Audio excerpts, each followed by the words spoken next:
Oh yeah, we're live, boys, by the way. Don't stop talking about insider trading.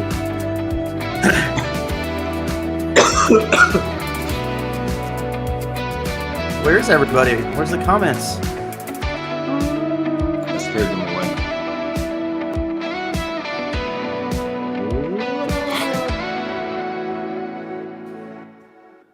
And we are live. Welcome back to REALMigos number 702. We're catching up to Joe Rogan as we speak. Gentlemen, welcome back. I'm excited. In fact, I almost went to Joe Rogan last night. Somebody was going to give me tickets last minute. So How do you even know?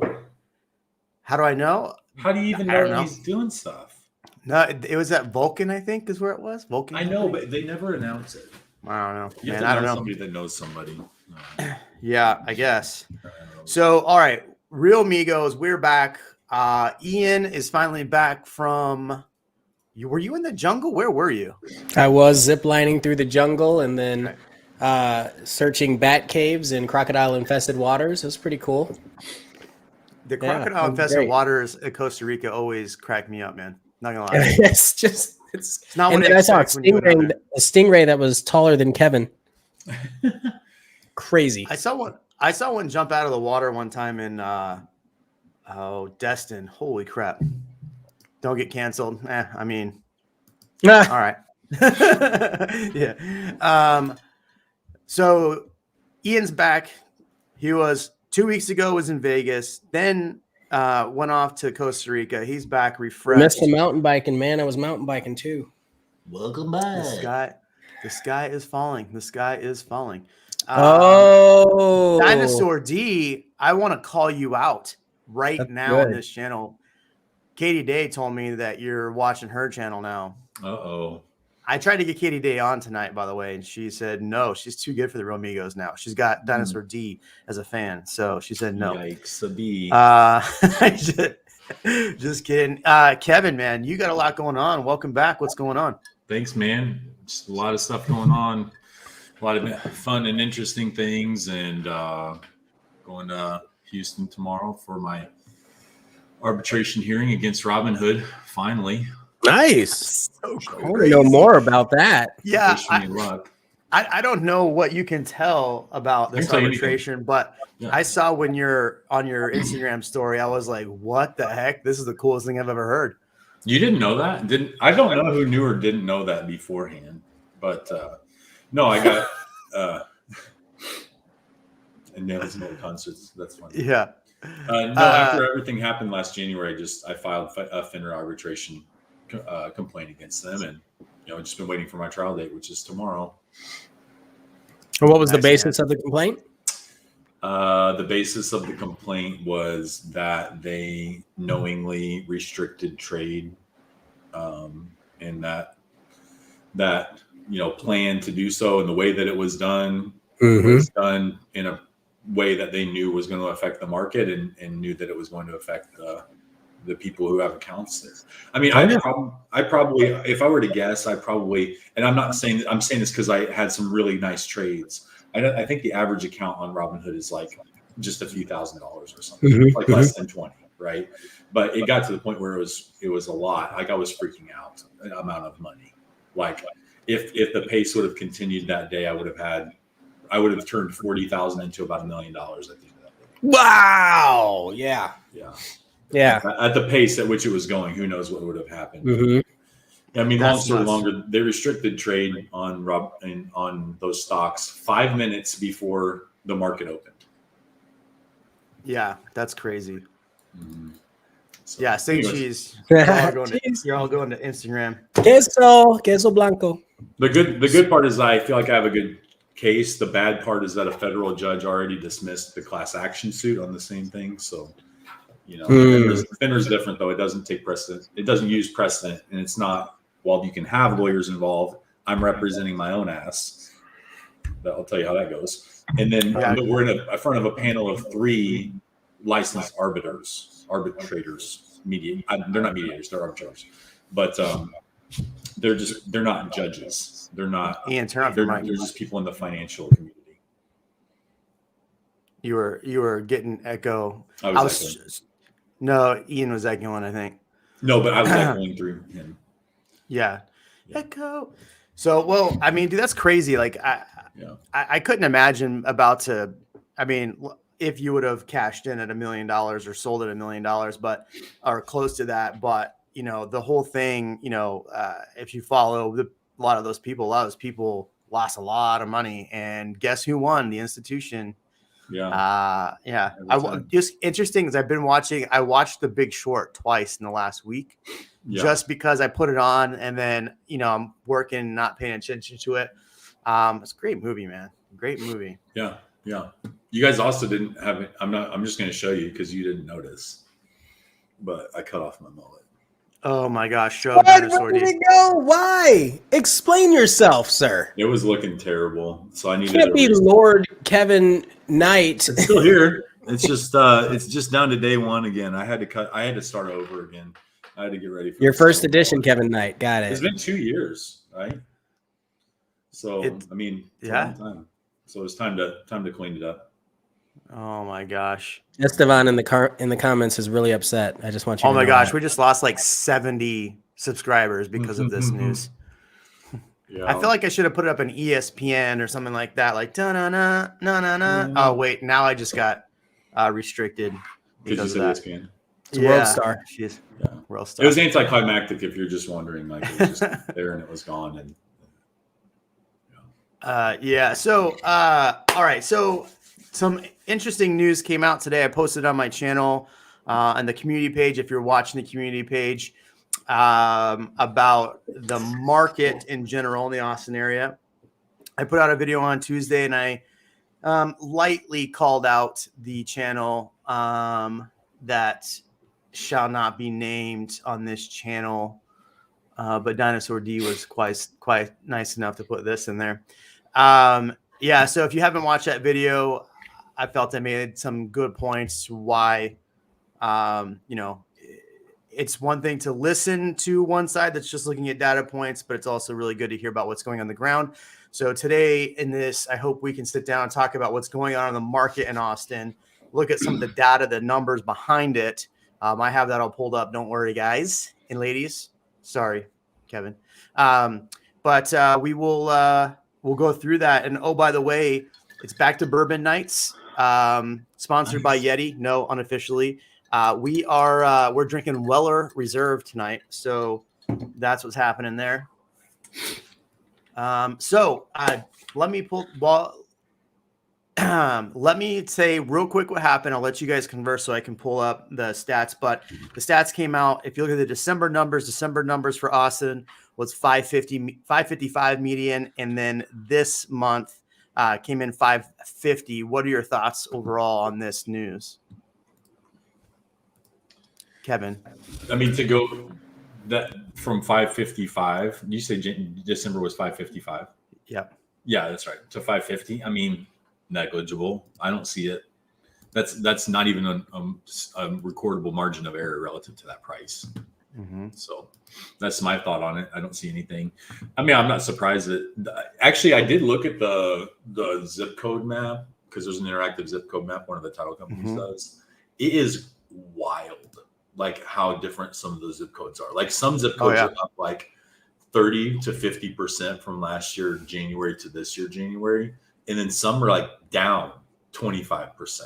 But I don't know how many data points that is. Like some zip codes had one closing or two,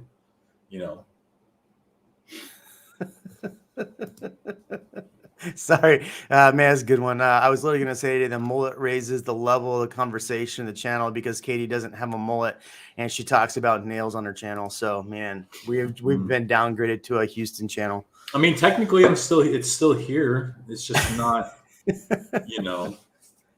Oh, there we go. Celebrating some Eagle Rare. Cheers to you. That's Tyler. Tyler, we got good news today on him. Super excited for him.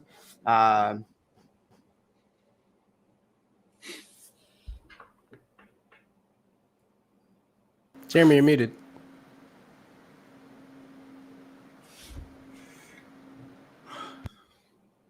That's weird. Can you hear me? Yeah, now. So Tyler, exciting news. Got got a house under contract while he was here this weekend. So super stoked about that. But so here's the graphic, and if you look, here's something that's really, really important, and I think it leads to partly why sales were prices were down, and we'll get into the nuts of it, nuts and bolts of it. The nuts of it. Down to its nuts. I barely had one sip. Are we gonna get down to its nuts, Jeremy? Yeah. Oh man, I literally had one sip. I'm good, I promise. But if we look at, so here's what's important is that the months of inventory is about 0.3 month inventory. Mm-hmm. And then if you look at the close volume, it's 711 for the Austin area. Now, if we look at the MSA, 0.4 of a month. And if you listen to my video I put out Tuesday, this information just came out, by the way. But if you listen to the video I did yesterday, I said we would be 0.3 of a month inventory because guess what? I pay attention to the numbers. And there's something that's very important about these graphics that I think is 100% wrong. I've reached out to the companies that do the marketing graphics for this, and I've reached out to the data company that does the data for this out of Texas State, which is Texas A&M, I think. So, I mean, it's Texas A&M. I mean, Aggies, what are you doing? But here's what's interesting. So, if we look at the actual closed data, so they're saying the median closed for January was 550, and new construction, this is what I tend to look at. New construction was 610 closed median. Here's what's important. So if we go then look at, and here's December, by the way. No, that's January. Right, that's January. There's December. So December 555, we had 1,100 closings December. 0.5 month inventory. And this is where I think some of this, we run into issues of 0.5 month inventory being in December. But here's what's really important to look at. If we look at the December numbers, the median was 555. But if we look at the existing home, 550, which is the exact same as the January numbers. If we look at the new construction numbers, they were 619. So, and then if we look at the new construction numbers over here, they had 134 closed. Well, here's the problem. 74 units closed in new construction. That's like almost half of the amount. So the new construction has been skewing the data for the last year. And I've made this point before, the new construction data, because we'll have maybe a big month or we'll have a month where a lot of those low dollar ones closed. When I say low dollar, I just mean like DR Horton does their sale and, you sell a bunch at 400, but then you have a lot of stuff selling 6+. So that'll skew the numbers down. So I think that's part of the reason why we're seeing that. The other thing I wanted to show here is, so remember I said that there was 711 closed. Well, I did basically a CMA of the market. I pulled up 800 closings. So that's actually 89 more actual closed than what they're saying from this data company. And if you look at just the overall median closed at 565. So if you go 565 and look at last month was 555, this should have actually been higher. So I'm curious how they're pulling their numbers. I mean, obviously they pulled out what I'm looking at is 89 properties that closed. And when I asked them before, they said, we pull the information straight from the MLS, from your MLS. So I'm curious of what those 89 that didn't make the actual closed volume. Because if you look, closed volume was it's January. Where do we go? Oh, no, that was the right one. I just was on the wrong stat. 711. So I think there's something's wrong here. What it is, I don't know. But the overall problem we're still facing in the market, 0.3 month inventory.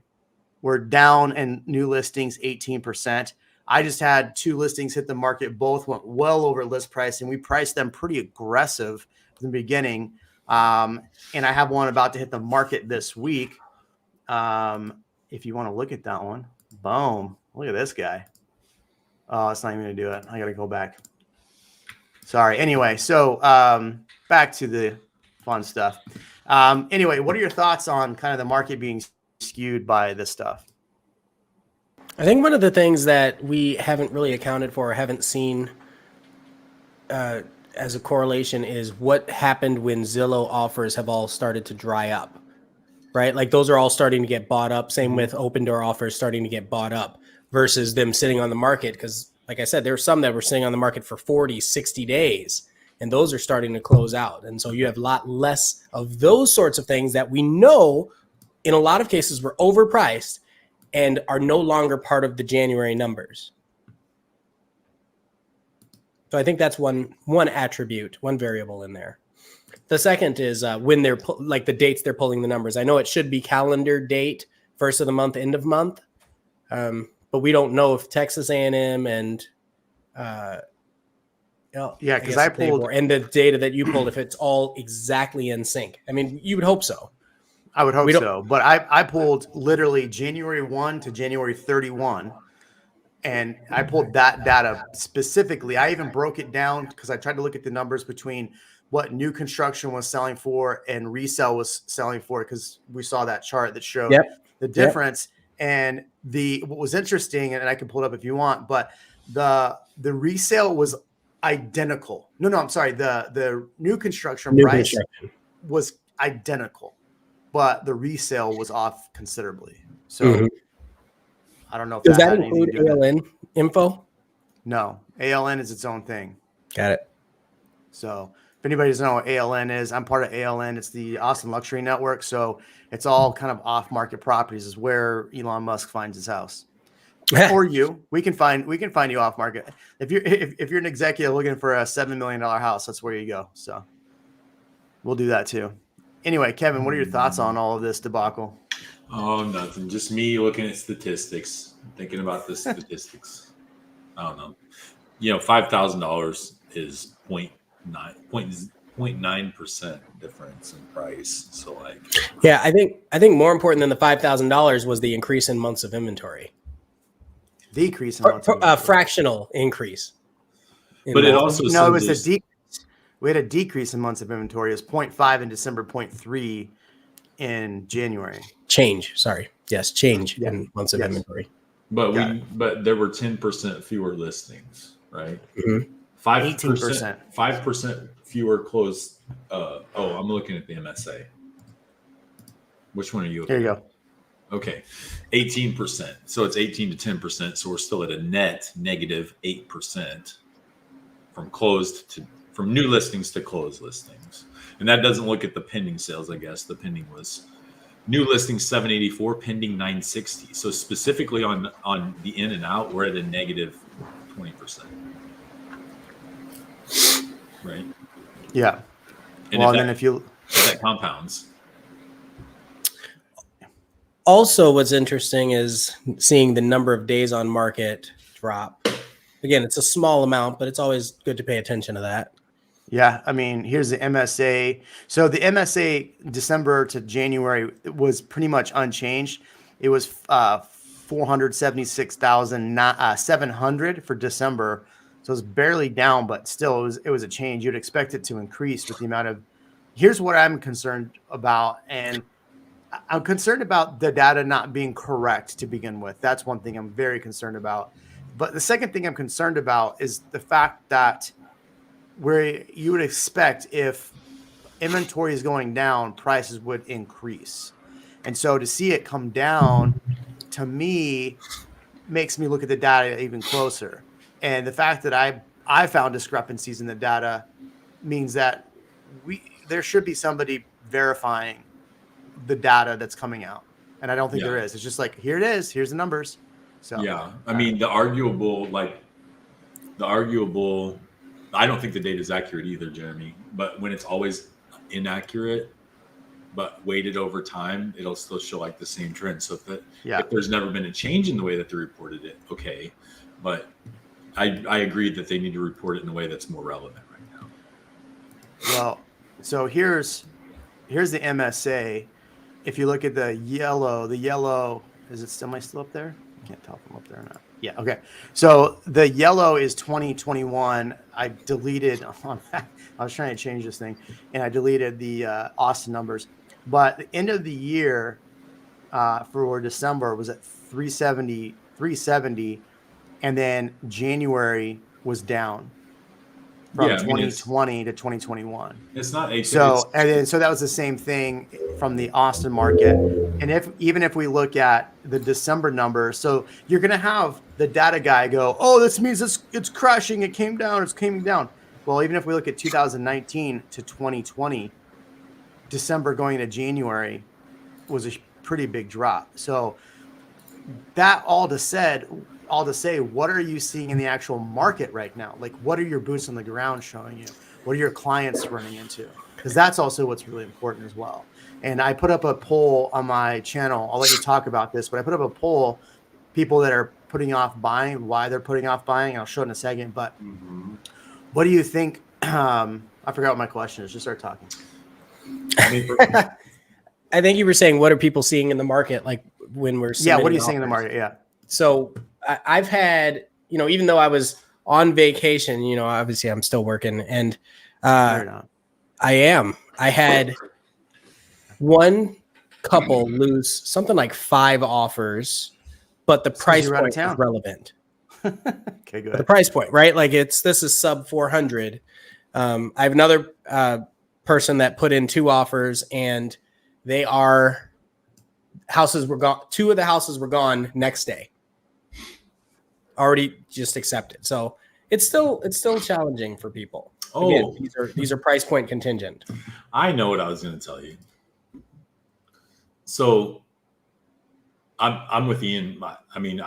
I've had a slowdown of my people wanting to do anything right now, though. But it's only January or February. Yeah. God. It's January. Like this. And if you look at the trend, this is an ongoing trend. This January numbers being lower than December numbers. So there's some other things in there. Like we talked about it 2-3 weeks ago. Perry Homes, for example, complete hiatus. They're just not selling anything. They didn't sell anything in the month of January unless it was already contracted. Yeah. So those numbers are going to shift some things. Yeah. Lots of people still are only doing primary, not investment. I mean, they could close out these deals. They could clear the inventory if they wanted to. Then there'd just be nothing for us. And what's interesting is if you think about it, in a lot of these builders, and so if you look at just the new construction, we had almost double the new construction close in December and then January. Well, why would a builder want to rush to close at the end of the year? Oh yeah, end of the quarter. So that's something to think about too. So you're not going to see as many new build sales. So while somebody can tell you that buyers are fleeing the market because look, sales are down, the number of homes sold is down, prices are down slightly. If you look at the trend, I just showed you for the trends are down. January is always lower month. I mean, I'll be honest with you. I closed 0 homes in January. You know how many homes I'm closing in February? It's a lot. It's a lot. I mean, we're going to close like $6 million as of right now in February. So that's kind of a lot. And our team is closing a lot as well. So in February, but nothing in January. So yeah. Hey, I think your microphone's picking up, or you have a different mic picking up for some reason, Jeremy. I can't figure this out tonight for some reason. Anyway, go ahead. No, I mean, I wrote mine was pretty normal January. Of course, I don't do high vol. I don't do high transactional volume. So I mean, I do fewer contracts. I think generally at a higher price point, but relative to the activity that I did, I don't think it's abnormal for January. It's pretty typical. So right now, like I said, there's not much really being listed, but the anecdotal data point was that for like a new community, I have a client that has $450,000 to spend cash in Leander, wants a newer build. There was one resale that fit that one, 450. And then there were a couple of detached new residents that were built, and they were taking offers, and the builder would not even give me any indication of like where it needed to be. But she did say that last month they released 6 homes, and they had over 250 offers. Yeah, I mean, so I put a lot of homes under contract in January, but I didn't put anything under contract in December that closed, or a lot of those builds try to close in December. Yeah, but my point is that like there's I don't care what the data, unless there's some really stark difference in everything. Like anything that's within remotely a margin of error, I don't even care. Like I'm not even analyzing it to any level, because I look at that number, I was like, it's close enough. and there's no trend there. But what I know is that a new build priced between $450,000 and $500,000 in Leander, that's very, very small, had 250 offers on 6 builds in January. And that doesn't include any investors. So, you know, you tell me. Let's talk about this doesn't include any investors for a second. I think that's a faux pas in some instances. I'll say it that way, right? Like there's people that aren't investors until their situation changes. Mm-hmm. Right. But so, yeah, I've seen a lot of that. And obviously buzzwords, people hear about things coming to Leander, they hear about Tesla, and those are 2 very, very hot locations, right? I had, I think 1 or 2 close in January, and I've got like 8 in this month. Like it went, whoo. It's like, whoa, what happened? But some of it, which is interesting, some of it was a push. Like it was supposed to close in December. Yep. Or even November, and was pushed, and it happens to be closing in February. So that sort of stuff. I mean, think about it. If a builder's trying to close out a quarter, right? Yeah. They're going to try to close in December. But if they close in January, it doesn't matter to them that they're going to close in February or January. It still closes in that quarter if you're looking at the numbers. So, I mean, and plus, like everything is getting pushed, and that was part of the point of my video about new build inventory. You know, Reventure is saying that new build inventory is going to be so high, and if you're a buyer, it's so great because you're going to see all this inventory. And I even put him saying, I don't know when that is. I don't know when that is. Like, come on, jackass. Like, if you're going to put up that freaking bold of a claim where people are going like, hey, I'm going to wait from buying because Reventure is telling me not to buy. Look, there's a lot of reasons not to buy right now, right? Like I'll show you in a second the voting on that. But if you're going to tell people not to buy and then tell them there's going to be a surge of inventory and that inventory doesn't come, you kind of look like a jackass. So it better come and it better do what he's saying, because those people are going to start going, wait a second, why did I listen to this guy? Anyway, sorry. I just got on my high horse. Don't apologize. Yeah. Well, shouldn't I call him a jackass, but why not? Whatever. I've He's not a realtor, so it doesn't matter. If I call another realtor a jackass, I can get in trouble for that. But not him. He's not a realtor. He's a guy who says he's an investor who doesn't own any real estate. He's a YouTuber. Oh, that's right. I've had investors, oh my gosh, builders tell me directly to my face. They're like, listen, if somebody doesn't buy this house in December, we're jacking it up 30,000 for January. Yep. And someone will buy it. Like, that's how confident they are, if confident is the word you want to use. The thing is, they still sell them. Welcome back, Master Jedi. We've been talking a lot of schmack about you. I don't know why I read it. Jeremy having a hair day. Like, it didn't say good or bad or just a hair day. Like, it's having a hair day, just like Kevin. Jeremy's eating hair. It's like me. I got freshened up every. Little trim. Freshened up. Trim. Anyway, so yeah, I mean, I'm seeing January was a busy month. February was an even busier month. I mean, everything that I listed had multiple offers on it. One list, actually both listings I just put on the market had at least 40 people walk through them. It's a lot of people. I mean, I'm at the point now, and I don't know if you do this, that if we're about to list, I tell people we're going to list on Thursday, plan to be out of your home by late afternoon Thursday, and don't come back till Sunday at 5. We're just going to show it for 4 days straight. That's it. That's it. Don't entertain don't say, I'll take it off the market early if you give me this much. Nothing. No. Yep. They're usually BSing anyway. Can you show Adrian Gardner's comment? Gardner. I am super curious. I've not heard this, and that would be something. What's to that? behold. I missed it. I missed the comment. Hold on. I haven't heard that either. It says homestead cap. Oh yeah, I haven't heard this. I heard that homestead cap is increasing from 10% to 20%. If you've seen that, I'd love for you to drop a link to where you saw that. Yes. I can Google search it right now, but drop a link in here. We'll look it up. But yeah, here's the crazy part about the tax thing is that the cap is for homesteads like 10% right now. They've reduced a few things, but the city's like, oh, we reduced we reduced how much we're taking on this part, but they raised the other part to 8%. So they actually didn't do anything. In fact, there's a bunch of news like, oh, the city raised is reducing this. And if you actually read the article, like every article I read was like, but we don't know if this is actually going to help.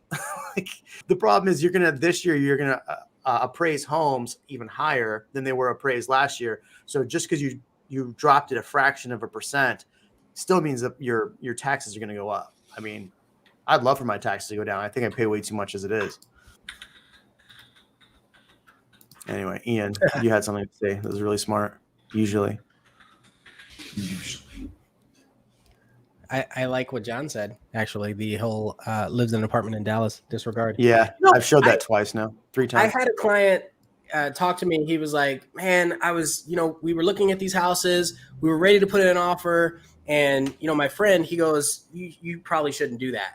And I said, wait a minute, your friend, does this friend live near you? He's like, yeah. I was like, don't you live in an apartment? He's like, yeah. I was like, why are you listening to your friend? What are you talking about? Why would you sacrifice this opportunity? They needed a house. Oh, I know what he's talking about. Do you know what he's talking about? What's he talking about? The 10% and 20%. That was allowing the homestead cap rate to go from 10% of the value as the savings to 20% of the value of your home. So an actual positive. Yeah, it's good, but I thought that was only 65 and over or something like that. Oh, that's homestead. But there's 2 different rules for that, right? I thought at first he was talking about what is going on? The inverse of that.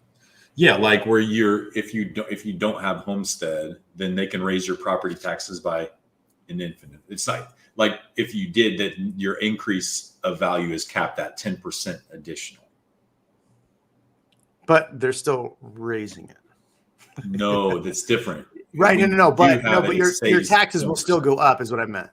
Like, I mean, your prices are going to go up, so you're paying more taxes. Period. Yeah, you're still paying more taxes. The legislature didn't vote on something to actually reduce taxes, so they won't. They won't ever do that. That too.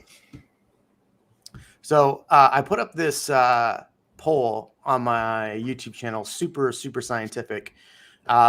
Are you sidelined from buying? Somebody commented I probably should have put no. What did they say? I forgot what they said in here. You should have an option for no, otherwise you're attempting to answer wrongly just to see results. Fair enough. Like I said, super scientific. But are you sidelined from buying a home right now? What's the reason? I appreciate everyone's who participates. So how many votes was in this? It was a lot. 241 votes. So prices were a good chunk of it. All of the above, which was inventory and rates, but rates seem to be the smallest if somebody's going to actually pick one of the others. And then 12% of people must be listening to Reventure. Totally fine. You're allowed to watch whoever you want, make up your own decision, make up your own choices. But that's pretty interesting that you're all his dummy accounts. Yeah. What was somebody said that he was responding to me today. Mm-hmm. I don't watch this stuff. But I watched Reventure today and he's responding to you on the low, Jeremy. I'm sure he is. If he's right about a correction, I'm buying a 4th of New Braunfels. Just all of it. Yeah. Everything that comes on the market. Just all of it. 4th of it. I mean, we could do a boxing match. Krav Maga. Well, so people are like, why don't you invite him on here? Why don't you invite him on here? Well, part of the problem on his live streams, they're just the recorded version of what he did live. They're not live streams. He does nothing live. So I don't think that he would come on here. I've had other people that have reached out to him to come on their channels and he's refused. So I don't know. I'll invite him if you know. No, I mean like a real fight. Yeah. I mean, we can. I'll kneel down behind him and you can push him over me. Pay-per-view. Yeah. No, I'm just kidding. That even Michael Burry was off by 18 months. Oh, yeah. But that was because of the fraudulent system. And interesting. But yeah, I mean, I didn't see his video today. I honestly have no.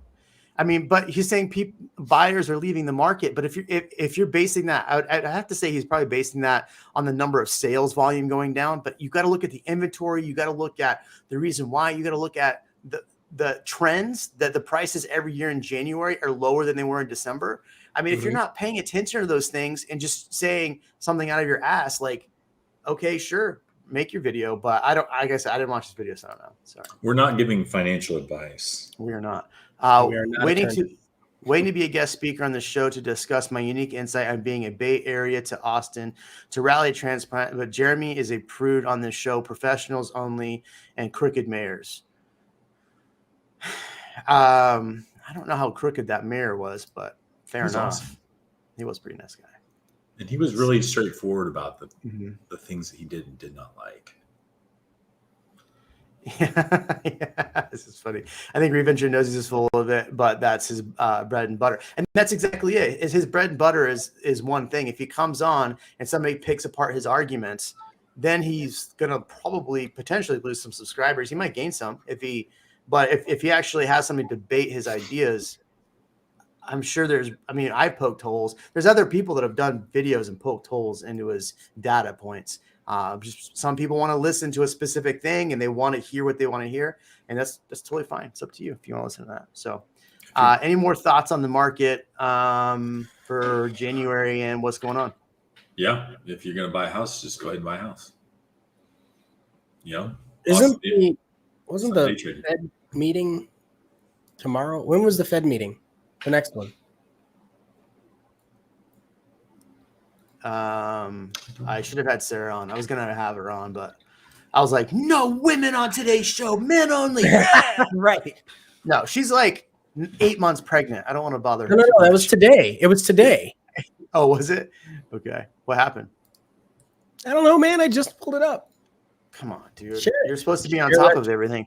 What neighborhood would be most comfortable with moving from Austin to SoCal into Austin from SoCal?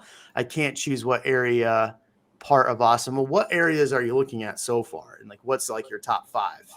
That would be one thing. But it also comes down to what, guys? Price point, right? Are you looking for schools? Are you looking for lifestyle? I mean, there's so many things. Stop trying to day trade houses in the Austin market is my trade. Yeah. I mean, just buy the house. If it's an asset, like, listen, times when, generally speaking, this is not financial advice. Generally speaking, when interest rates are low, you should be saving your cash on hand and borrowing your harder assets at the lowest interest rates that you can possibly get.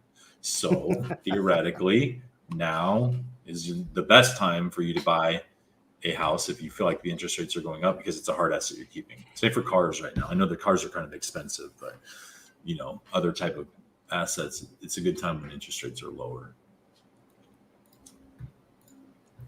But in Austin, just don't day trade the house. So you're going to be here for 5 or 10 years or 20 years. It doesn't matter. Yeah, I mean, if your whole intent is to own a home for a year and then sell it, in a normal market, it doesn't compute very well. Since 2020, I mean, all bets are off. I mean, I made several videos talking and warning of people about buying in a new build neighborhood and what to look out for and not to sell within 2 years. But that video within a year was outdated because of the Covfefe. What was it called? Yeah. It was that Dos Equis, the Dos Equis virus. Yeah, pandemonium. There you go. Yes, YouTube can pay the rent in Dallas, and it's cheaper there. You know what it was? It was they released the minutes to the public today. Oh, they released from their original meeting. Yeah. Carlos says, if I buy a house and the previous owner already had it as a homestead, can the appraisal go up more than 10% the next year if I appraised it, or will it be capped at 10% because of the previous owner? Ian, answer. They're going to appraise it new. Like, it has nothing to do with the other person. Right.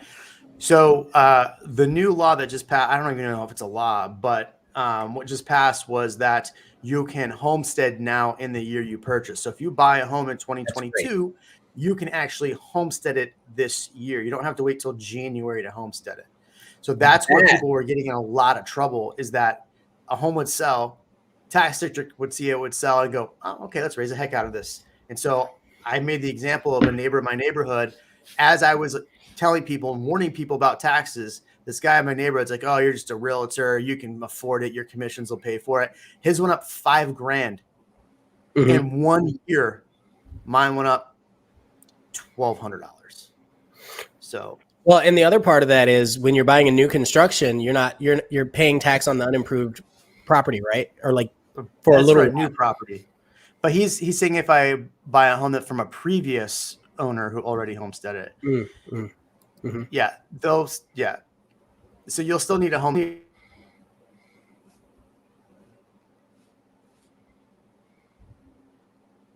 You're muted again, man. We lost you, Jerome. Spilled bourbon on the keyboard. Okay. Burp, burp, burp. In other news. So let's see. Roland says, if I buy a new construction, that tax appraises lower. It doesn't appraise lower, but what happens is the builder bought it as unimproved property and they're building. So when you get your first mortgage, let's say you bought it and you closed in October, from October to December, October until they appraise it again, you're paying a lower mortgage because the full tax or the full appraised value isn't being charged yet. So your mortgage is lower for a little while. And then the new year comes around, the city sends the appraiser, and then you get hit. I saw a bunch of data points running a commercial. I was running a commercial land CMA, and a lot of the data points that they were using, I noticed, were residential sales. Yeah, and they were using because the previous land classification they showed, in the tax record, they're just unimproved land. It's clever. Crazy? Yeah, but then here's the other deal. When I went back and looked at the public record on how much money they showed that the property changed hands for, they showed that the builder bought 156 acres in Dripping Springs for $1.25 million. That's just insanity. Yeah. That is one house right now in Dripping Springs. Yeah. So I told the lady, with no land. I can't use this as a CMA. Like this data is not accurate. And furthermore, why in the world because we are a non-disclosure state, there's some funky accounting going on with these builders. So this kind of stuff. Mark had asked that earlier. He said, well, if we're a non-disclosure state, how are they getting their data? The way they're getting their data is using a few sources. The MLS is the only official disclosure. I mean, I don't know about the only, but right. Like that's where brokers agree to disclose information to each other. So MLS data and Texas A&M has access to the MLS data. And then what they're missing though, is there's a lot of wholesale deals that are happening. I've had deals off market that never touch the MLS.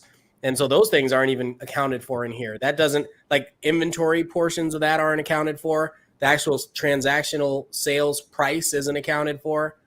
So there's a lot of stuff like that that's done and it's not exposed. Yeah. Assignments and such. Yeah. I mean, I'm still trying to understand it as well. The general idea of non-disclosure when you can really figure this out anyway. Mm-hmm.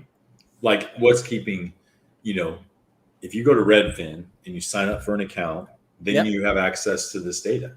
Well, so they did that. And then there were a bunch of people that were in the comments saying that you can't do that anymore. Mm-hmm. Like they don't give you the closed price anymore. Well, yeah, you're not allowed to. They got sued for that. What about Realty Austin? They did the same thing. Realty Austin does it? Mm-hmm. Their website shows if you sign up for their account, they show sold prices. Because maybe then you're signing a buyer, like some kind of agreement when you're logging into their site. I don't know. That you're consenting to contact, but I don't know that it's, giving. But anyways, the point I guess is that anybody can get that data. Remember a few years back when the tax. Well, yeah, and that's part of the problem is that the tax district has that access to that. Let me ask a question. They weren't supposed to, right? I'm not taking any position on this whatsoever, but why is the disclosure of what you paid for something so, secretive. Unless you're having something to hide or you're trying to manipulate the system somehow. Of course. No doubt. It's because people don't want to pay the taxes that area. That's it. That's the only answer. When it's because America. Because America, right? Because some people don't think Texas. that taxes need to be paid, or they think that tax dollars are being wasted. I know what you're saying. There's no benevolence around that. I mean, yeah. It's the same thing like Texas. I told you that before. Texas legislators that make the laws about how much interest rate can be charged through title loan companies own like between 70 and 80% of the actual title loan companies in this state. Mm-hmm. Yep. Yes. Did I put an A in America? My apologies. America. Yeah, get that A out of there. Sorry, Mark. Answer Carlos. Yes. Sorry. Go ahead. No, go ahead. You can read the question since you're beating me to it. it. I'll read the question. You've been going in and out, intermittent, right? Do houses with an attached mother-in-law apartment have high demand in current market? Yes. Oh my gosh, yes. I hardly see that type of floor plans for sale in the current market. And the reason why is because there are loopholes that people have to get around in order to develop that type of place. A lot of headaches that they have with the city, but there are some builders who have ADUs ready when they're building a house. It's pretty great. I wanted to buy one. I'll say it that way. Especially if you can rent it out. Depends if it's in an HOA. There's some variables in there, but yes, they're very high demand. Well, I mean, if you look right now, Austin, it makes it very difficult. If you did put an ADU and you're trying to do an Airbnb, they'd make it very difficult to Airbnb stuff right now. Like, I don't even think they're actually like even allowing they're not giving Airbnb permits. Yeah. So you gotta slide into Yeah. So you have to buy a place that already had a permit in order to do that, or you have to do it the wrong way, which means you're gonna get in trouble. But you can long-term rent it. Right. But the thing that I'm trying to say beyond that is that it's not something that's been built in Texas. Dinosaur D. Taylor Morrison has a mother-in-law floor plan section in one of their builds. I just wanted to make sure that I mother-in-law floor plan. Yeah, mother-in-law. I'm just gonna. No. But he's right. Yeah, they have one of them. Yeah. But depending on the how long will it take for you to make that $80,000 in rent? Yeah. Like, really think about it. Like, that's relevant, right?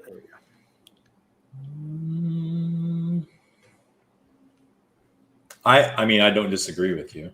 Yeah. Is it the same as when I sell? Sorry. So the question is it the same as when I sell a used car? I sell for $1,000. Why should tax be paid on a vehicle that taxes have been paid on 3 to 4 times? Mm-hmm. Yeah, I don't disagree. I think personal transactions should not require a sales tax because they don't have smart contracts. Boom. That's why. I mean, it's not in the blockchain. That's why we need. It's a bigger conversation, guys. I just had another thought today. Do you realize that one day, you won't even have email? Yeah. It will not exist. You'll have a wallet. You'll have a private and a public wallet. Every service provider that offers a good or service to you, the billing will be directly into your wallet via smart contract dropped in. There will be no mail. There will be no email. There will be no need for it. Makes sense. I got my microchip put in last week, by the way. Elon came over, did it himself. Do I sound like the issue is right now you have all these different passwords to manage for security, but yeah, if you put it in one central wallet. Well, 20 years from now, there will be a more secure version of the wallet. Like, right. Mm-hmm. Obviously we're not insecure. This is another conversation. It has nothing to do with real estate. Don't derail it. The mullet is strong today. I'm so interested now. You'll have an NFT for your house. Yeah. The county will have that house ever sell? The one that was listed on property? It did. It did sell? Mm-hmm. How much? Not much more than their asking price. So $690 or something? $658, and it was listed for $650. It's good, man. They had 50. Wait, tell the story about that. Tell the story about it. There's a house in Jacksonville Florida that they converted to NFT. They converted the ownership to a LLC, and then they had an NFT attached to the LLC, and the LLC was ownership for the house. So they sold the NFT, and you got ownership for the house. So it was purchased with Ethereum. And in order to register for no, it's not. In order to register for the transaction, you had to verify you had the funds and go through a background check. And 50 people registered, but I think only 2 or 3 people actually bid. So. Good. And I bet those people that purchased, they only purchased for the flex. I don't know. I'm discussing this actually with somebody right now. No, they purchased that for the flex. No, I'm discussing doing this with a client right now. Good. Yeah. I mean, I think it's does that client need a place, or is this just an interesting investment opportunity? Sorry, I won't discuss any of that yet, but the reality is like the application of these things is happening faster than you think. Oh, absolutely. Yeah. Yeah. Do you think the oldest profession in the world will become an NFT? Yes. Yes. Do I think what? The oldest profession in the world will become an NFT. The oldest what? Profession, man. Profession in the world. You know what that is? Priest?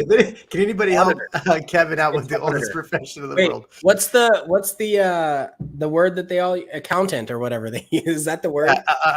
Therapist. Yeah. I'm totally lost. I feel like I'm missing the only meme that I've ever not known. It's not appropriate for the internet. Yeah. Is it accountant, like in terms of accountant? It's close to the mother-in-law floor plan. Let's just no, that's what I'm saying. Are we talking about accountants? It's transactional. Transactional service. Gotcha. There's an entering and an exiting of it. And why are we talking about there's also is that going to be an NFT? We're talking about everything being NFTs. It'll be an NFT. Okay, it's on. Well, because there's a middleman that has to get paid. I don't know how I went off the rails of this. I blame the Weller. There will be an NFT attached to that, and it probably will go in your private wallet. And that service will either be delivered to you physically in the real world or in the metaverse via the technology that's available at that time. We lost a lot of viewers from talking about that. It's kind of did we really? If it was either that or the talk about NFTs, I don't know which one it was, but we'll see y'all later that left. Anyway, my apologies for the. Don't apologize. Would you rather acquire 2 rental properties in Killeen? No, or 1 rental property in Gerald Temple? No. I think it depends on your strategy. Yeah, and where the properties are, but. Like Killeen has a lot of military, and if you love that vibe and you want to support your troops and you know the turnover there, and that could be an opportunity. What's option 3? But it's also way away from. Why are we restricted to these options? This to me is like that game that you play is like, would you rather cry glue or eat glass? Right? Like, do I have like the end of the world, and those are the 2 options that I'm given. Now I have to choose from those things. I'd rather buy in New Braunfels. How about that? Or eat glass. That's a meme. That's that Uno meme. Reverse card. The draw 25 meme. Have you seen that? Option 3 is Temple. No, option 2 is in Temple. I thought option. No, it was Gerald. Option 2 was Gerald. Oh, you're saying Gerald is Temple? Temple? Yeah. I don't think that. I mean, what's the budget? What are we talking about? I've had clients that have actually come out and want to look at property in Killeen, and all that area up there. It's up there because it's north of us. And every time they looked at something, it was just wasn't what they wanted. How about that? It wasn't a good fit. It wasn't a good fit. Taylor versus Gerald. I saw our friend from Orlando put out a video today. Ken Pozek put out a video today saying, talking about all the retirement communities that Disney was putting out. Yes, those are, yeah. And they were talking about a bunch of them. And somebody came up to me the other day. I was like, hey, is Disney coming to Gerald? I heard you say that. I was like, yeah, we've heard a lot of different things, but seeing Ken today, I was like, yeah, it's probably going to be a retirement community, which would not be fun.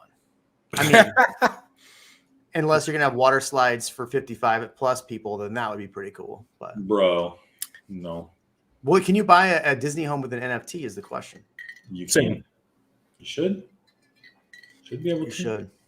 The thing about Disney is you think about how many people bring their grandchildren to Disney World. Many people, right? Like that. I think that's a more common than the parents bringing their children. I don't know. I'm not looking at this data or anything, but Lisa Samala, I was just there in Costa Rica. I think she commented the other day that she was bilingual. I think I told you to email me if you're the same person. I'd love to maybe bring you on the channel in the future. So email me. Anyway, my client recently paid for my income tax difference from capital gain tax. What? Did I read that right? My recent buyer paid for my income tax difference from capital gains. Was tax. that just in the difference in the sales earlier. price? Like how did they pay for it? Yeah, that's interesting. No, she paid. She was the seller. Okay. And she was going to get a capital gain from sale unless she waited to sell. And so the buyer said, I'll pay your capital gains. I just want the house. I'll pay the difference. Yeah. Holy smokes. That's nice. See, that's the kind of, that's good. But I mean, you could put that into the price for the home or take it off. And I mean, either way works. No, I think that was probably the right way to do it. That was definitely the right way to do it. So didn't know that. But that's cool. I've seen crazy stuff happen. So this Lisa person gets to invite your number 2 supporter, gets no paid. No guest appearances they paid. This life is cruel. I mean, you got to send me a video, right? You got to send me I got to see how you are on camera, as they say, but keep your clothes on, please. I don't need any of that other stuff. So, all right, where are we going from here? This is getting crazy. So market crashing. We're done, right? I'm going to buy this $100,000 house in Lockhart. Do you think, so I said this last year, do you think that by a certain point this year, a lot of realtors will actually be out of the business because of this market? I do. I hope. I mean, hope is a strong word. But I hope there is a correction in that field. Yeah, it's interesting because I had an agent from Orlando message me like, hey, do you have anybody moving to Orlando? Because there's 1,000 homes on the market for 19,000 agents. Whoa. I mean, there's if you actually break down the numbers, there's actually like maybe 1,200 homes on the market in Austin right now. Maybe. If you actually, because there's like 1,700 available, but 35% of those are new construction that aren't actually closing. If you actually break it down, 300 of those are really not even in our MLS market anyway. So we might see a lot of realtors out of the business this year. I said that last year. But I think it was the combination of probably last year's fatigue and then this, like, they don't want to do it again. But I've had an equal number of conversations with people that are starting in real estate. Yeah. Oh, there's so many. Yeah. Yeah, I think I like the bar being raised. Maybe that's the answer. Don't make it so easy to get your license. That was last I heard it was 90%. I love the meme the broke agent put out a while ago. It's okay, I got my real estate license. Now what? Yeah. Oh my God. Yeah, that's funny. All right. The problem is people see it as easy money. Like my job, they think, oh, easy money. What is Aaron's? Well, you don't have to tell me, but Aaron, what is your profession? Is it the oldest profession? I'm just kidding. Jokes. We have jokes. John, has a builder ever lowered the price in new phases? I have never seen that happen. I've seen them adjusted. I've seen them adjusted, but it's only because they're like Jeremy said earlier, they're trying to get rid of it based on a timeline. That's when I've seen it happen. And then they'll raise it right back if they don't sell it. Yeah, right.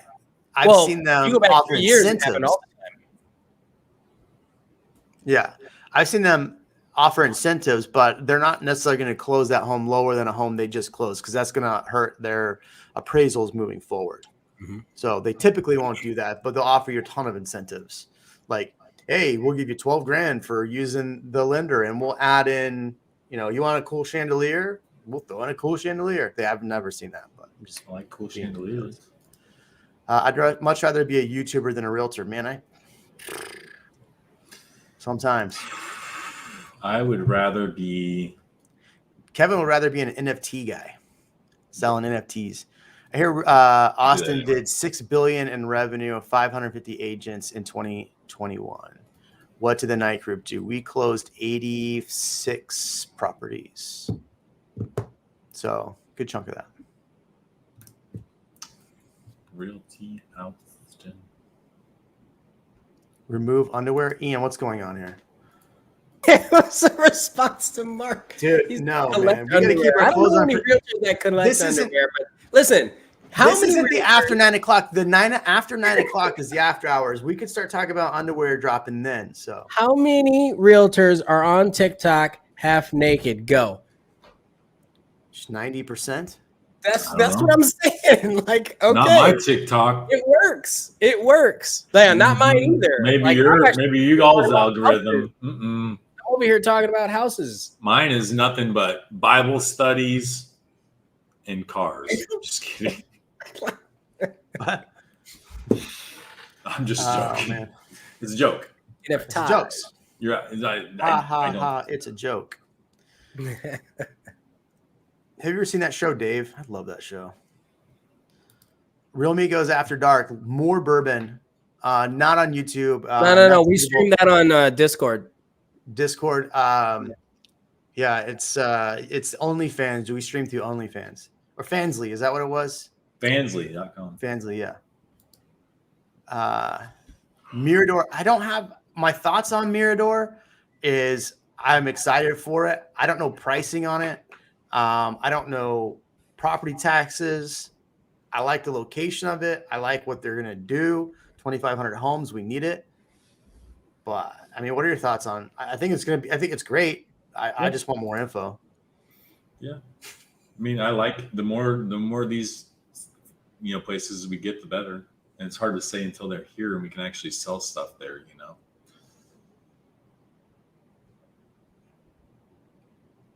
Wow, that got awkward. Okay. Awkward silence.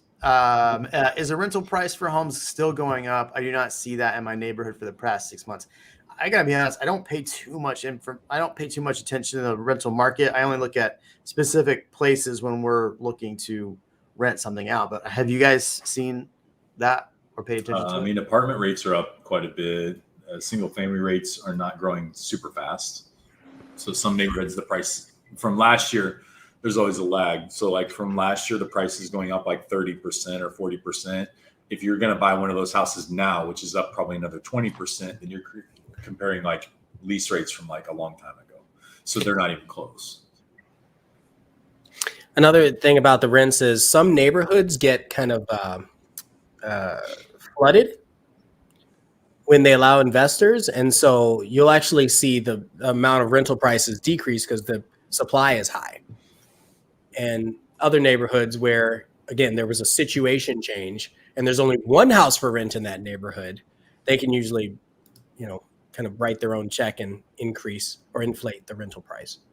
Mm-hmm. We don't really track rental data. I mean, that closely. So I don't know that there's really a lot of value that we're going to be able to add there. And Parker. I just sent Dan, if you're watching, I just sent you the link. Jump on, man. Oh no, Master Jessica's gonna get so mad. I had tried to get Dan on. He was running his channel tonight at 7 p.m. too. So don't get mad at me, Master Jedi. I mean, there's only that's what D, man. Love it. I tip to get nudes. Yes. Not to me. Oh man. Not for $20. I know. Yeah. Well, I feel like I don't know. I've never been on the site, so I don't know how it works. Is that how it works? You tip $20 and then you get to see stuff? No, I don't. I mean, it depends on the person, I guess. Let's see. 20 Let me see if there's bucks. something I can show him for that. No, you're not. You're not gonna get. I'm not gonna Yeah. show you one strand of my mullet for 20 bucks. Oh man, it's funny. Oh, Dan Parker's jumping on, folks. Dan Parker in the house. Look at Leander Rentals. All right. Okay. We're shifting gears slightly. Everybody. San Diego, Dan Parker. What's up, man? What's up, Philip? How you doing? Fantastic to see you, man. Yeah, I came on here to talk about Mexican food. Texas versus San Diego. Mexican food. That's not a discussion. We win. Let me. You couldn't even say it with a straight face, Ian. You know what? I was just at well, are we talking about Latin food or only Mexican food? Because that changes specifics. Okay. That's yeah, where like Central American, South American food, because we have a lot here. Let's talk burritos and tacos. I'm not talking chimichangas, whatever the heck that is. Burritos and tacos. I want some birria tacos, man. That's all that matters. Yeah, that's some good stuff. That's some good stuff. So if you don't know Dan Parker, he is an instigator of food wars, but he's also a realtor in San Diego. He's my go-to guy in San Diego. Real quick, Dan, what are you seeing in the San Diego market? Is everybody leaving San Diego and coming to Austin? No, I actually just helped some people come back from Austin that live in San Diego, if you can believe it. Actually, I've helped 2 people in the last couple of months move from Austin to San Diego. No, San Diego market's hot, man. It's really, really, really tough as a buyer right now. I felt like this time last year was the toughest market that I would see for buyers in my market. It kind of mellowed out throughout the second half of last year. And then all of a sudden, inventory is down like crazy. They said they were going to raise the Fed rates. And now it's even tougher than it was this time last year to be a buyer here. So it's tough. It's tough. So you missed the first half. We talked about, we're about 0.3 month for January of inventory. Man, I'm curious to see what February does. I would imagine it's going to be probably potentially lower than 0.3 month inventory. What are you seeing as far as your month of inventory in San Diego? Yeah, so I have my stats up right now. So this time last year, we were 1.3 months of inventory, and right now we are 0.6 months of inventory. Wow. So about half. Wow. Mm-hmm. Yep. Wow, that's interesting. Yeah, I mean, people can work remote now, so they can be anywhere, right? Like we've historically haven't had a lot of high-paying jobs in San Diego. We're finally starting to get some good tech jobs down here, and now people can work remote, so they're moving here. Dan, do you see a trend from people moving from Austin back to California? Do you see that becoming a rising trend, or do you think that will become a rising trend? I know you hope it will. I don't know. It's very anecdotal, right? Like I had 2 clients that I worked with, so I don't know that I would see it as a trend. I mean, you guys tell me. I feel like Austin's changed a lot in the last 2 years. Yeah, more like California, from what I hear. Well, I would say if you step back and go I've been here 10 years, and I would say it has changed a lot in those 8 years. And then the last 2 years is 100% different. What's funny is I complained about masks. You missed it, Ian. I complained about kids wearing masks in schools in Austin. You would not believe how many people actually emailed me or reached out to me to say thank you for bringing this up, because no one's talking about it. But I feel like a lot of people moved from California over the what did we call it? The Pandemonium. Dos Equis virus. Pandemic. Yeah. Did you I like that. What did you call that? Pandemic, man. It's funny. No, you can't say that. We just got demonetized. I got a YouTube strike. You can't say that. Yeah, I'm sorry. I made him. I'm just kidding. It's funny. It's a joke. This is an educational channel. Yeah, YouTube doesn't like listening. This is an entertainment channel. Yeah. You know, it's funny. I just saw this question, Mark. Lakefront and Lake Travis, 4 million now. I actually had the Bloomberg reporter call me yesterday and ask me a bunch of questions about luxury. And there's a couple different articles that came out about luxury. Did you know in Austin, we had more luxury homes sell last year in Austin than we did in Dallas, which is a much bigger city? The baseline for luxury. It's a 10. This was article is 10 million plus. Wow. So more 10 million plus homes sold in Austin. And where was that concentrated at? Yeah, I'd have to pull up the article, but my girl, I think Michelle put out that article. But Dan, are you closing a lot of $10 million homes in San Diego? No, I'm not closing a lot of $10 million homes. I'm closing a lot of $1 million homes, though. I'll tell you that. $1 million to $3 million is a very hot price point right now. So this is a good opportunity to compare Austin to San Diego, because I've done that on the channel before.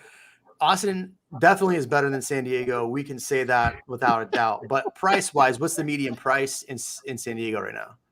Yeah, so median price detached property is creeping up on $900,000, and median price attached property is right around $600,000.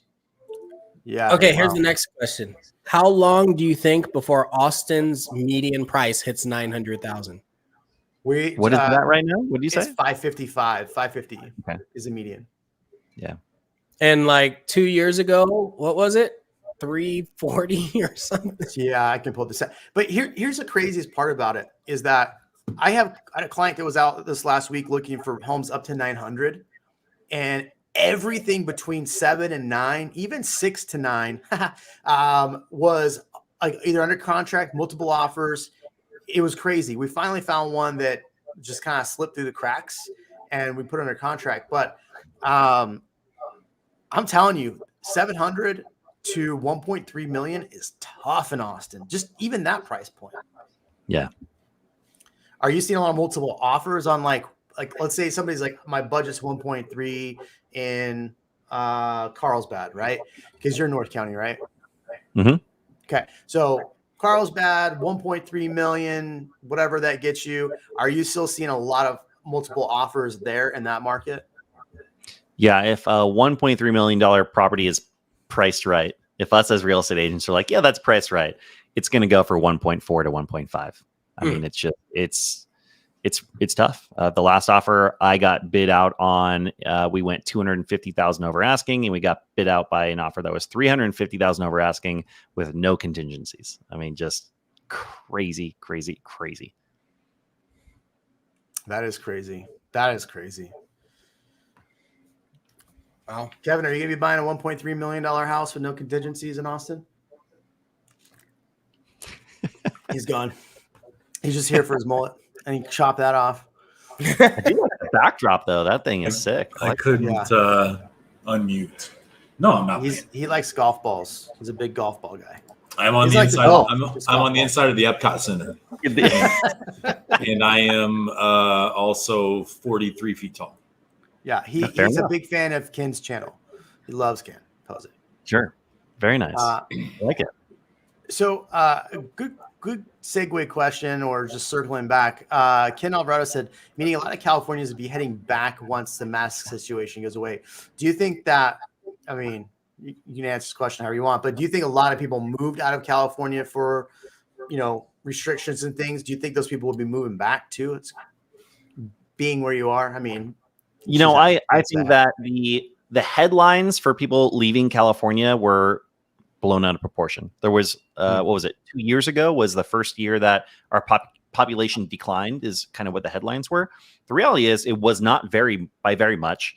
And most of the people leaving were in San Francisco and LA. Mm-hmm. So what I'm seeing here in San Diego is very different. We are a blue state. There's no question about that. But I would say San Diego specifically is more of a middle ground. And you can be on the right, you can be on the left.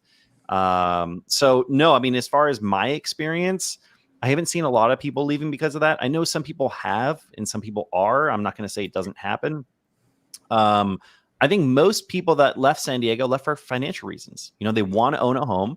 They're looking at the home prices here, and they're like, home prices went up 20% last year. How can I ever afford a home when they're making $100,000, $150,000 a year? I mean, they literally are saying, I can't save enough money fast enough to ever be able to own a home. So I'm going to go to Arizona. I'm going to go to Austin. I'm going to go to Bozeman, Montana. I'm going to go to Boise, Idaho. And those are the places that people are looking. Yeah. Literally spend half and buy a house in Austin. And then some people just follow Joe Rogan. Price. And now you can buy one. Yeah. How do we give somebody $20 for their comment? Because this comment was gold. Alan, Texas was the Black Friday safe sell for wealthy Californians. That is actually very funny. I appreciate that. You know what's funny is every market has that though, where they're like, all right, well, it's just these rich people from X that are moving here. San Diego, we're not even top 10 most expensive cities in California. And we're saying, oh, it's just these rich people from Silicon Valley that are coming down. So it's funny how it's kind of the same messaging wherever you go. They're blaming it on someone else from a different area. Yeah, I mean, you can blame it on, you can blame not having affordable homes on BlackRock. You can blame it on people moving here. There's so many things you can blame it on. Problem with continuing to blame it on something and not taking action is a problem. And I think, the city of Austin has not done anything they talk about affordable. I just, blah, blah, blah, affordable housing, blah, blah, blah. We need to make, blah, blah, blah, blah, blah. That's all I hear. Like nothing happens. So, I don't know, man. There aren't very many tents on the street right now. Drive through 78704. No. I'm saying, but comparatively, you go back everybody's been shoved off into parks. I literally drove down 78704. There was a park I looked over driving down First Street, and I was like, "Oh, that's where everybody went." Okay, there it is. Everybody, but not everybody. Like, remember they were camping outside of City Hall.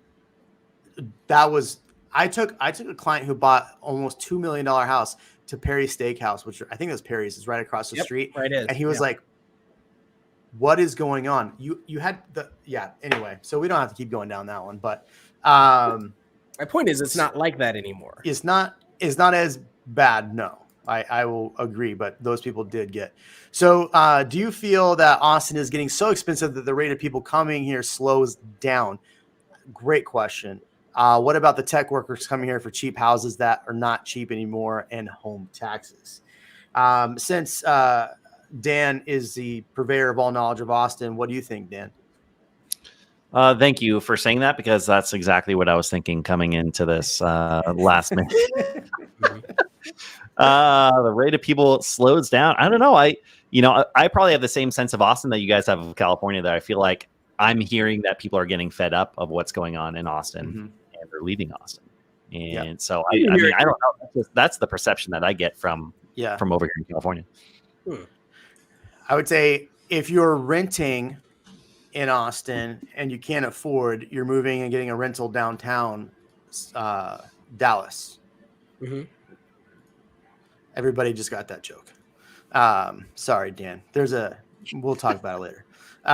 Anyway, I think the exodus of people moving, I think, I do hear from people that are priced out. They can't afford it like they used to. And Chevin and Ian, you can chime in here, so I'm not the only one. But are you hearing this from people that they're done and they're moving somewhere else? No. I have very few people. I do have a handful of clients that are like, I will never be able to buy a house. I do have people saying that, but I haven't had anybody. I'm trying to think. I can't think of anybody who left California specifically, came here and said that they wanted to go back. Said that they will go back. Not that they didn't want to, but that they will. Because I feel like it's a lot of it, like Dan said earlier, is they might say it's for one reason, but it's all under the guise. It's under the guise of that reason, but it's really like financially driven.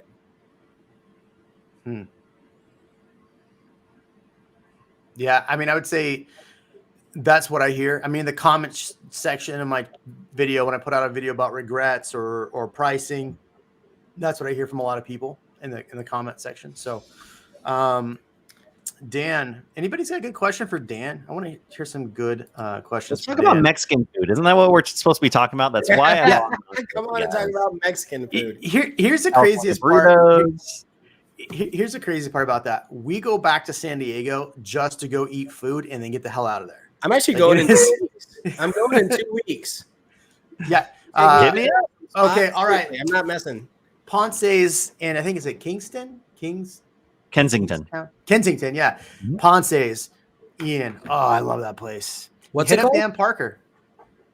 Ponce's. Ponces. Yeah. Yeah. Yeah. It's good. Very It's really good. That's my favorite. One of my favorites. Like Cafe classic. Coyote, Old Town. Ponce's Yeah. Rest in Kensington. Cafe Coyote, I go there because we used to get like cheap tacos back in the day when you get like happy hour tacos and those big margaritas. Other than that, their fried ice cream's good, but It's touristy. If you guys want to know the good places to go in San Diego, just follow my message. channel, Yeah, follow my channel. Follow me on subscribe. Instagram. Oh man, yeah, I recommend you. So if you're on my channel and you followed my channel, do me a favor, go over to Dan's channel, subscribe, go on all of his videos, and just heckle him. That's all I ask you to do. Just heckle him. You don't I have to love write heckling. any. They're my favorite. Yeah. No comments of substance other than heckling Dan. That's it. Yeah. And talk about how pretty he looks on his thumbnails. That's it. That's all I I would want to appreciate that. So That's yeah, solid. yeah, Solid advice. Thank you. You're welcome.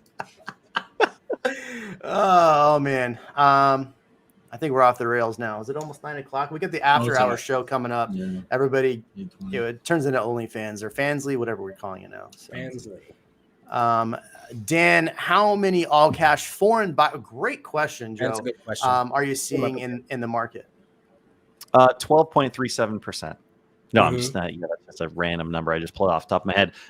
We are seeing a lot. We're seeing a pretty decent amount of cash buyers. I mean, I would say it's just crazy to think about these price points, but yeah, I would say probably 1 out of every 10 homes is going to a cash offer. I wouldn't say that they're all foreign, but that is happening as well. Not probably the numbers that you think, but it definitely is happening. Do you think that Dan, what do you think should happen in Austin to reach the prices you currently see in San Diego?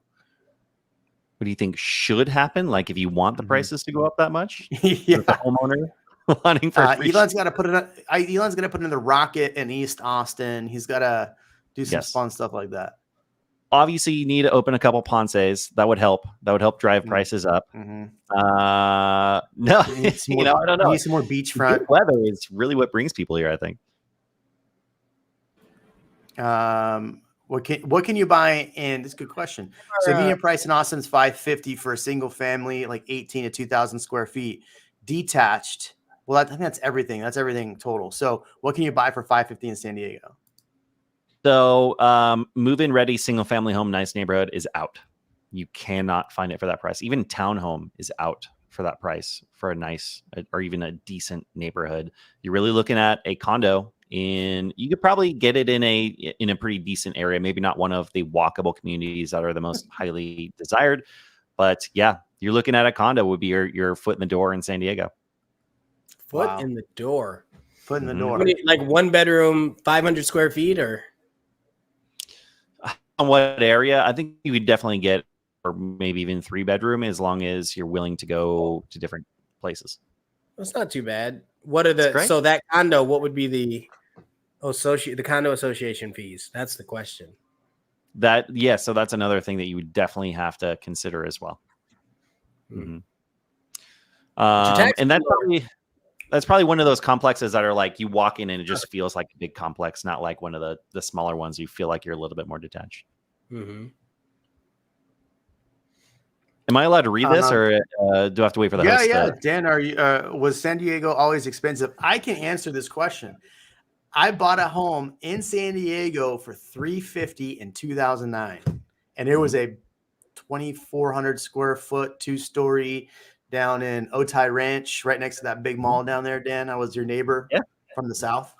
Mhm. So no, but were these prices you're seeing? Let's re-preface this question. 2020, were these prices what you're seeing now? I mean, they definitely weren't. We're talking 35% difference in the last 2 years. But yeah, like I was saying earlier, historically, we haven't had a lot of really high paying jobs in San Diego. So that's kind of been one of the limiting factors. Back in, right before the market crash last time, there was this oversupply of homes. There were a lot of homes being built, and that really just kind of dropped off the map when the market crashed, and it hasn't picked up since. So for example, like, supply and demand, you have a lot of people wanting homes, not a lot of homes. They say we need about 350,000 more homes in San Diego County by 2025 to meet up with current demand. And we're building around 10,000 homes a year. So we're nowhere near having enough. That guy Reventure says the whole market's going to crash because they're building too much. So. Oh, shoot. Okay. Well, I didn't realize so that. You're wrong. So yeah, you're wrong. Let me delete a couple of videos on my channel real quick.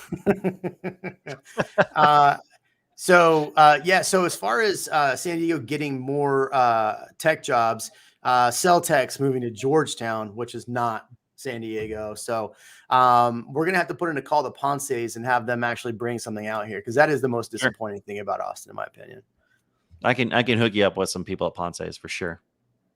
I gotta come visit you, man. It's been a while since I've been to San Diego. You do. It's gonna be good when you do it too. I didn't see how this went. So, Kevin, jump in, dude. Ian, what's going on over here? I was actually just looking at the selling deal. Selling? Oh, yeah. Yeah, 2,000 jobs in Georgetown. They're aiming to be the largest private sector employer in the city north of Austin. Man, another one north. Gosh. Yeah, it's at the corner of 130 and 35, up in Georgetown. Oh, yeah. Yeah, so they make electric circuits used in electric vehicles and other high-end technology systems. Bringing in effect. Makes sense. Them, Samsung, and Tesla. I mean, this is the begets, which is like what I love about this. I was having this conversation yesterday. Like when Tesla comes and then, okay, now you got Samsung new factory, and you have Micron thinking about doing something here, which Micron is the biggest manufacturer of hard drives. They own a lot of sub companies. Then you got this company here that wants to do this. Well, then if you look at the social side, the way that the city is starting to expand itself socially, and we're getting new services, new restaurants, new retail places that we weren't getting before. And it's like this mix of people then want to be here also because of the job opportunities, but because the social life is always improving. Mm-hmm. So I feel like, it's constantly in this up cycle. Well, and you think about all the tier one suppliers too, and the people that are coming for Tesla. I mean, I just drove around a company that's going to be a supplier for Tesla.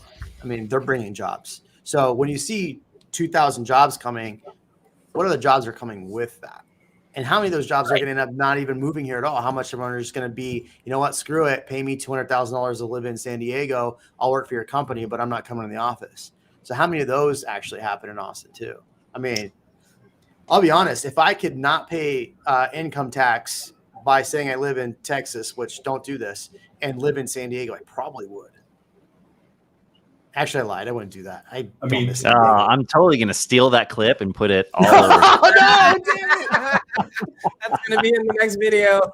I just don't miss, the traffic sucks here. I get that, but I just don't miss driving in San Diego traffic. I just don't miss how rude the people are. Minus Dan, he's North County. But I mean, geez, I just don't miss, once I say that and I think about it, every time I fly into San Diego, legit, I have all my tacos, I have all my food, go look at Coronado, follow everything that Dan said to do in Coronado on his video. And then I'm like, all right, I'm good. I saw it. I did it. Okay, cool. I'm out. I'm going back to Austin. And then I lay in my bed and look at my pool. To each their own, my friend. Yeah. I don't know. Yeah. Kevin, do you miss San Diego? No. I've never been. I do like California. I was going to say La Jolla. It's beautiful. Yeah. PCH is beautiful. Driving up in and all that. But yeah, food's good. Food is phenomenal. All different types of cuisines. There's some really good food. I ate way too much. And I'm going to do it again in 2 weeks. I'm hitting you up. I'm not kidding. You definitely better hit me up for sure. I mean, I moved to Austin on a whim because I thought it would be a cool place to be years ago. And it is. And now I'm never leaving. So I've been to California. It's not like I don't like California and stuff like that. I just don't know if some of this is as big of a factor as maybe other things. I agree with John right here. Austin is just getting started. The trajectory is continually going up for many years, at least 30 years. I'm paraphrasing. It will be a destination similar to the other desirable cities in the U.S. Yes, one day we will be as large as Houston, Dallas, San Diego, Los Angeles, one day. With way more to do.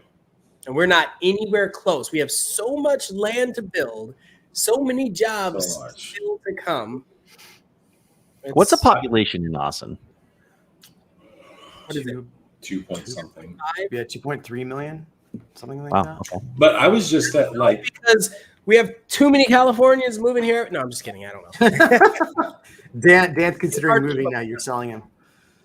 Ian's right. There's so many good parcels of land like so close to the city. Yeah. I mean, I live literally like 16 minutes to downtown, and on the other side of the road is cows. Yeah. Right. Still ready to go. Ready to build. And until that's the case, we're in the arguably the best city in the country. I don't know. If you're here, then you might believe it too. And then we don't have any. What are those things? Hurricanes or earthquakes? Earthquakes with fire. Yeah. With acid rain. Yeah, I don't want lava to shoot up in the middle of the day. Tsunamis. You have tsunami. Yeah, I don't want tsunami tsunamis. warnings. I don't like Tsunami tsunamis. warnings. You saw my reaction What when I saw about, a stingray. Like, oh my god! I got Carlsbad Beach, man. I got stung by a stingray. That sucked. Wait, you guys were just talking about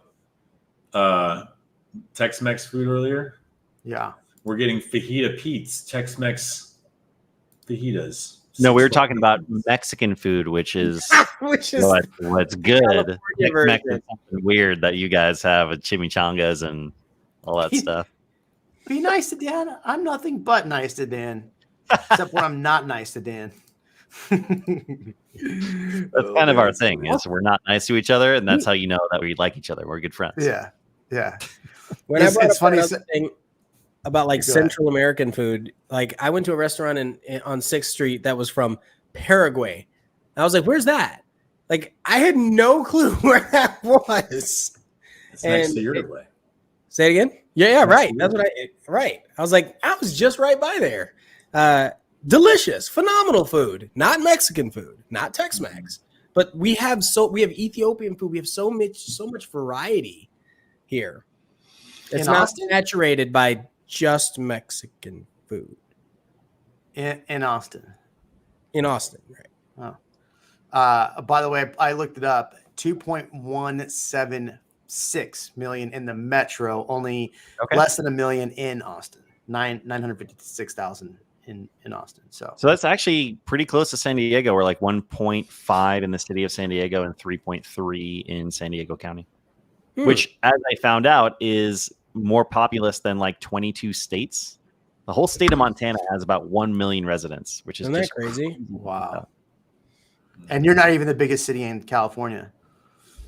Yeah, or sorry, right. not in the top 10 is what you said. Yeah. Well, most expensive. Oh, most expensive. Gotcha. So here's a John, bless you, my friend. California burrito. This is what just drives me crazy about living in Austin is that tacos are good. They're serviceable. Some might argue that San Antonio has better tacos at Tim Macy. If you're watching, Tim or Trey or whoever. Yeah. Or Trey. Oh, Trey. Yeah. Trey. But here's the deal. What the heck is wrong with Texas where you can't have burritos? Like, I have a burrito and they put lettuce in it, Dan. Dan, every time I get a burrito, there's lettuce in it. Why are you putting lettuce in a burrito? It makes no sense. That's not a burrito. That's a salad. My favorite is when they wrap it with tinfoil. So you have to like unwrap it one little strip at a time. Can you not figure out how to wrap a burrito? Like, come on. It can't be that hard. Yeah. It's got to be that like paper wax stuff. You know, it's going to put it in that, not tinfoil. I'm not, Yeah. I'm not Kevin. I'm not a conspiracy theorist. I am. I Hey, remember I got one in San Diego. I think it was San Diego, and it was like this thick, and not was it? That's what It she was said. a burrito, but then inside was a different type of burrito. I was like, what is? Oh, this is that thing? wrestling place? What's the name of that name of that wrestling place? Is that where they do that at? Lucha Yeah. Libre. Yeah, there you go. Ooh. Lucha Libre. Yeah. I don't know. Hey, if I it's got that, but I got to Good. dip, Jeremy. I'm sorry. All I right, have to man. go dip. I have to go sleep. I have to leave at 5 o'clock tomorrow morning. So You're good, man. serviceable All right. taco. Yeah, I'm at What's the end of my time too, but I appreciate you guys letting me on. That was fun. All right, man. Well, I guess that's it. Dan's ready to go. Yeah, what the heck? I mean, I was eating a lettuce wrap, not a burrito. All right, everybody. Make sure you go subscribe to Dan's channel. Make sure you drop more comments below after the roll, and we will see you next week. Make sure you also drop comments on what you want to hear on the channel and ask all those fun questions about neighborhoods. Maybe we'll get around to that someday too. All right.